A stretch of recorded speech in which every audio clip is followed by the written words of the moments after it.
buri mwaka habiri omwenda by'okwezi kwa mukaga Uganda neijwe ekiro ky'amamanzi abahire amagara gabo okuzahura ihanga. Ahabwa enshonga egi ofisi y'enganzi y'ihanga okurabira mu ofisi ya minisita w'enshonga za Ruwero Rwenzururu hamwe n'abankazirwanaho nibataho ebintu bitari bimwe na bimwe mu cweka aho emikoro y'ihanga erikujagurizibwa. Tubaretira abantu bakunuya kuzanza b'endwara ezi zitakubasa kuzanzibwa hanuya oteiremu na n'okushemeza.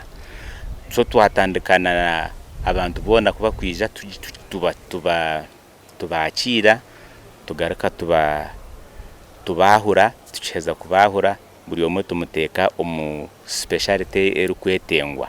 So twinoho buhereza bwo kushemeza meisho no kuzanja abameisho ago, twinoho buhereza bwo kushemeza abine za hania, abine za goita na nabine bironde bikwetenga kwoze tukweta debridement. Omwaka ogu ekyanga kya LYANTONDE nico kuza kutaya ise mikoro y'ihanga omu town council ya Kariro kandi okwo abantu barikurenga 23 batungira obujanja bwa busha omu ndwara zitari zimwe na zimwe. Kyagamba twishakweyongera gamba kasimo nkakushoborera twenda turiyo ntwishampora tukuzanka LYANTONDE nimwe mwagera nkabra n'amawogora ntureba ba veterans abari omubona ntwenda tubashashura umurundo gumwe tubakulozingi ntwisha kugenda mpora abo kwantu ntushashura district by district.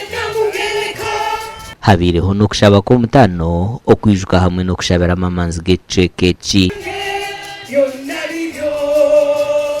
Okwebaza ba religious leaders bashitafe mu Katonda olw'okubeera wano ne muvaayo ne musabira bataata baffe bakadde baffe abatuva ku maaso.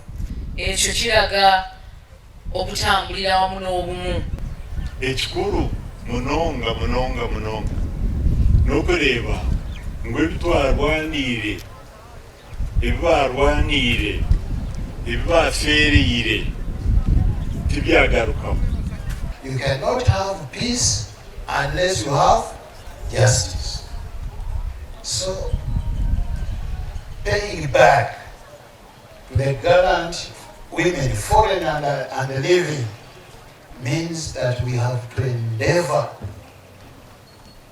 in all spheres, at all strata of our society, to exercise justice.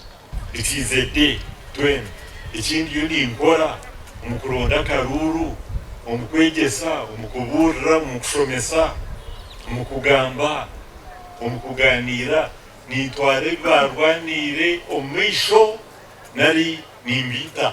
Omwaka ogu Uganda nejaguza ekiro ky'amamanzi eky'omurundi gwa 35 kandi kija kujagurizibwa mu district ya LYANTONDE ahansi y'omuto guri kugira ngu the legacy of our heroes is the memory of a great name and the ideals they stood for. Ahabwa TV West Ndyamusiimanta.